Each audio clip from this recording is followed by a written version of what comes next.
Howdy folks, hope you're all having a good one, and welcome back to World of Tanks 2.0.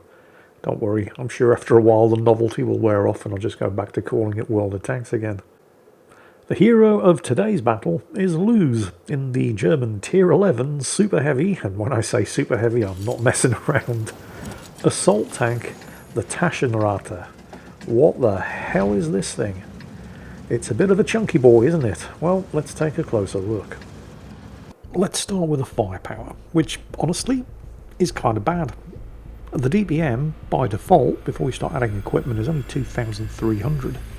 I mean, it's not a bad gun, it's a very big gun. This is actually a 132mm gun, and it's got good penetration. The aiming time is fine, the accuracy is alright. It's just the reload and the rate of fire that holds it back. The alpha damage isn't even that impressive. It's in the same range as the 128mm gun on the Jagdtiger, but that thing has a much superior reload and it's 2 tiers lower. Honestly, that gun on this tank would have been amazing. Unfortunately, you're stuck with this one.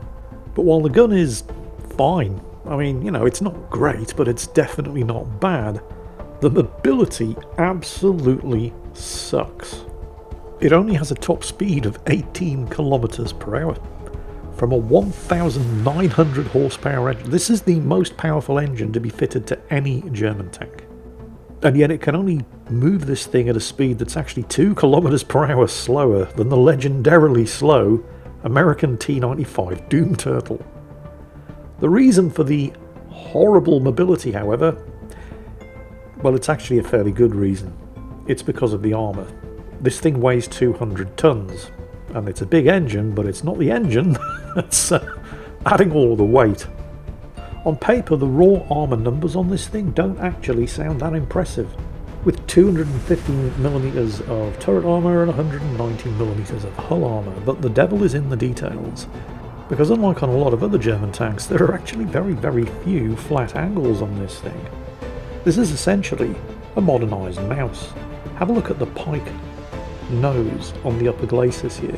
The Taschenrate has borrowed some notes from the IS-3 here, with that sort of pike armour layout, providing automatically angled armour against anybody shooting at it from the front. I mean, it's only actually 185mm thick, but it's basically an automatic ricochet. The effective armour of that upper glacis. This tank is basically a gold ammo magnet, as we'll see in the replay that's about to follow. But good luck even with gold ammo.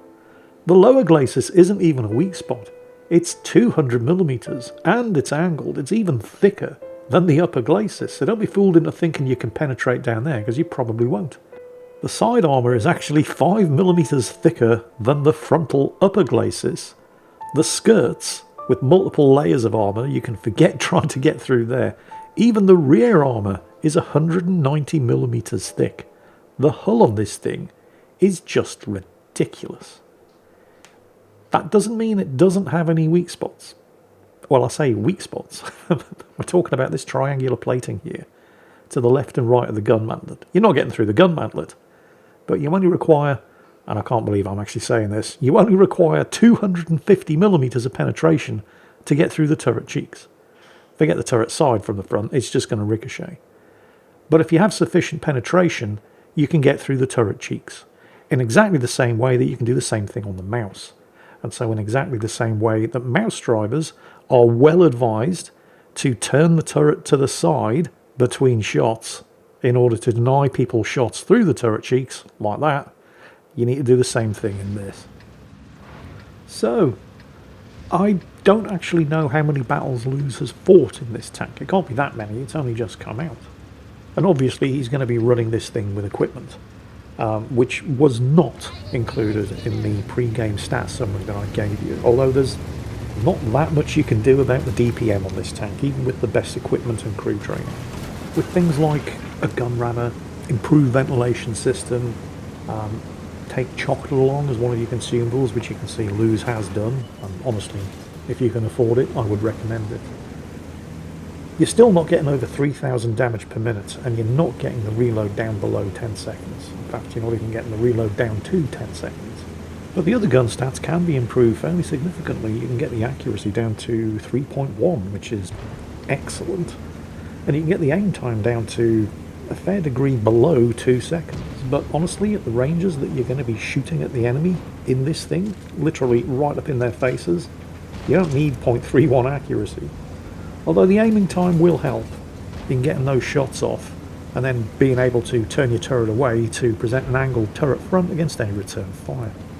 But there's nothing that you can do about the horrible mobility. That, I'm afraid, you're just going to have to learn to live with. And don't forget, adding all of this extra equipment to the tank to improve the stats also adds more weight. So, yeah, the mobility sucks, and there's nothing you can do about it. On the plus side, I suppose, and yeah, I really am clutching at mobility straws here, because there's very little good you can say about the mobility. But on the plus side, the terrain resistance is actually pretty good. The tracks and the suspension handles rough terrain pretty well. So the best you can say about the mobility is that even when you are on rough terrain, you're not going to be slowed down that much more than you're already pathetically slow top speed when you're on a paved road. Good shot there. Unsuspecting IS-7. And in case you're wondering, yes, you will hear the ka-ching sound effect every time somebody empties their pockets at him, because remember kids, only 5% of all ammunition fired in World of Tanks is gold. Oh, see where he aimed? At the enemy Taschenratte? Turret cheeks. From the front, it's not much of a weak spot, but it's pretty much all it has. 268mm of penetration by default on this 132mm gun, by the way. It's not bad. It's just the rate of fire and the awful damage per minute.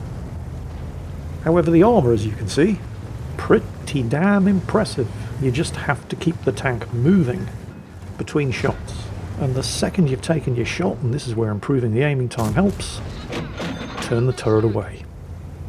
None of this, of course, is going to be coming as news to anybody who's driven the mouse. Or it shouldn't, unless you've been driving the mouse very, very badly. In which case, pay attention to lose here and start taking notes. Did you notice, by the way, the dirty great big 132mm wide hole in the turret cheeks of the enemy Taschenratte on the other side of the street? Yeah. The IS-7 up front's doing a really good job, by the way. And to be fair, this is a very, very strong position for an IS-7. He's completely hull down, and the IS-7's turret is basically impenetrable. You need to be very accurate or very close to be able to snipe the hatches on top.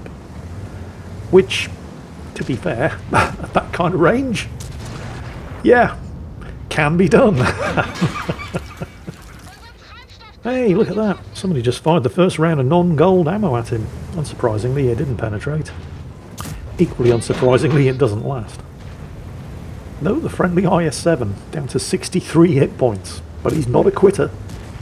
Minor spoiler, he's also going to be reduced to significantly lower than that before his early exit from this battle. Enemy IS-7's turret just popped like a champagne cork. Been a while since I saw an ammo rack. Shame it only had 357 hit points. Speaking of IS-7s, somebody was actually thinking and loaded the high explosive, but it wasn't enough. And the friendly IS-7 survives on 5 hit points. Technically, I suppose, 4 more than he needs.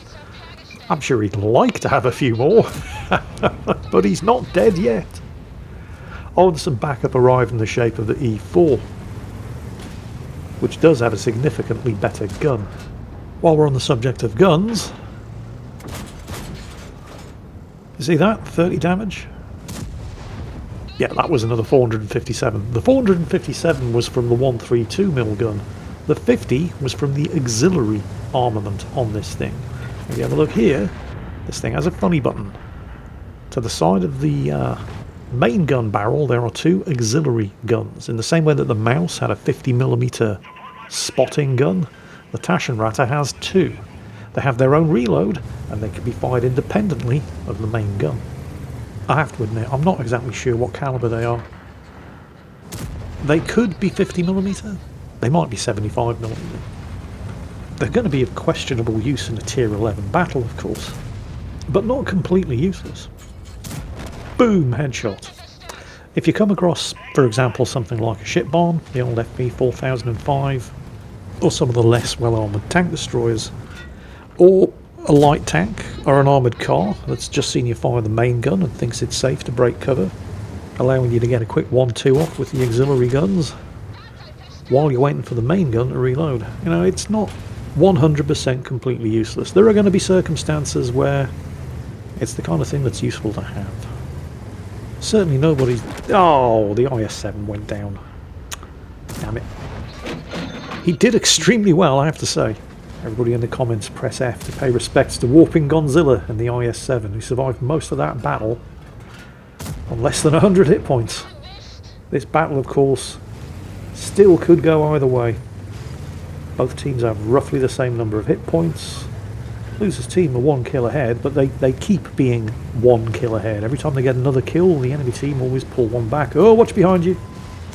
Yeah, 190mm of side armour, but you still have to angle it.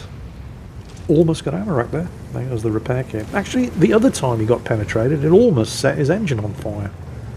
I'm wondering if this thing is particularly vulnerable to module damage. It would seem fair. You know, a tank that's as tough to penetrate as this thing, it would kind of seem fair. Oh, there. Oh, he got a secondary gun kill. Wow. On an IS-7 of all things. Holy shit. But yeah, it would seem fair that on a tank that's as hard to penetrate, and sure enough, what did I tell you? The second they went 2 kills ahead, the enemy team pulled back another kill. So they're still only leading by 1 kill. But as I've been continually trying to say, as I keep getting interrupted by people playing the game and getting kills, you'd think that if a tank's as tough and hard to penetrate as this, it would seem kind of fair that if you were able to penetrate and damage it, then it would suffer increased module damage. But no, that's not the case. He just got unlucky. In every respect. Holy shit, he just bounced gold from a Jaegeru.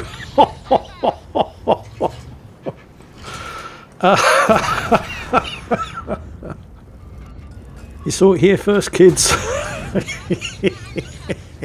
Wow. 420mm of penetration.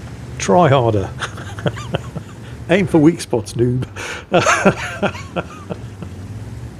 But anyway, as I keep trying to tell you, while constantly getting interrupted by people playing the game, yeah, I know, how dare they? Don't they know who I am? But yes, in every respect, the modules on the Tash and Rata just have more hit points and are therefore less susceptible to module damage than, for example, the exact same modules on something like the E100. So yeah, you don't take increased module damage in this thing. Lou's just got unlucky. Has anyone been keeping track of the gold ammo received counter, by the way, every time that ka-ching goes off? Because honestly, I stopped counting. I'm pretty sure we're over 10. I suspect it's going to be a lot more than that before the end of this battle. I can only specifically remember one shot hitting him today that wasn't gold since he fired up his engine. Oh, there's another one. Oh, there we go. Good job, the enemy Leopard, relying on accuracy and knowledge of weak spots rather than his credit card. I mean, it didn't work. Honestly, you can kind of understand it, because this thing is just so well armoured. And Luz, of course, has been entirely liberal with his selection of gold ammo as well. I suspect he's probably not going to be making a profit at the end of this battle, regardless of... oh, that's going to leave a mark. Both of the auxiliary guns too. Oh, we got a bit cock-blocked there by the E4. Trying to angle against the return fire, but the E4 made up for it, and the Leopard has learned his lesson. Now he's firing gold as well. Remember, kids, only 5% of all ammunition fired in World of Tanks is gold ammo. Wargaming said so, so it must be true. They wouldn't lie to us, would they? Well, there's lies, there's damn lies, and then there's statistics. And the truth is that only 5% of all ammo fired across every tier in World of Tanks is gold ammo. But there's way less money spent on gold ammo in tiers 1, 2, 3 and 4, where there's around about 5 or 6 times as much ammunition fired. Up at this kind of level, however, as the evidence pretty clearly shows, that's probably more true to say that only 5% of any ammunition fired is not gold ammo. Right now there's only the one enemy tank left. Loser's already scored a Top Gun. Pretty sure with 7,500 damage blocked he's going to get himself a steel wall as well. And the only enemy tank remaining is another Tier 11. It's the German Tier 11 medium, the Leopard 120. Yep, it's a Leopard with a 120mm gun. And it's pretty quick, so you're never going to catch it. For that, you need to rely on your teammates. Although looking at the view range, even if you were to sit here waiting for your teammates to spot it, like the friendly Leopard 120 for example, it's too far outside of your view range, and in fact it has been spotted. And yeah, exactly as I suspected, he's too far away to shoot it.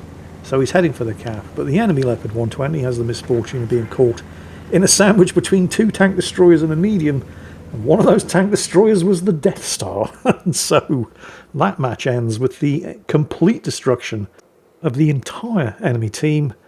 Sure enough, there's the steel wall to go with the Top Gun, in what was a remarkably well-fought and close battle, right up until the point where it very suddenly wasn't. And I do prefer that kind of battle to just seeing one team ruffle-stomp the entire enemy team in 5 minutes.